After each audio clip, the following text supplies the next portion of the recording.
శివుడే జలం. జంబుకేశ్వరంలో జలలింగం.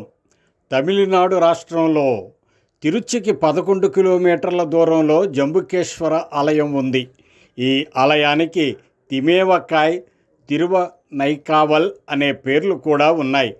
పూర్వం ఇక్కడ జంబు వృక్షాలు అధికంగా ఉండటం వలన ఏనుగుల చేత పూజలు అందుకుంటున్న క్షేత్రం కావటం వలన ఈ ప్రదేశానికి జంబుకేశ్వరంగా పేరు వచ్చింది.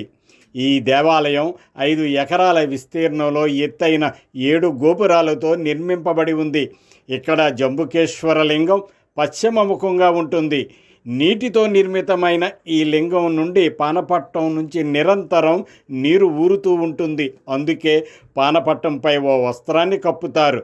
దీనిని కొద్దిసేపటి తర్వాత పిండి ఆ నీటిని భక్తులకు చూపిస్తారు. ఇదే జంబుకేశ్వరంలోని జలలింగం.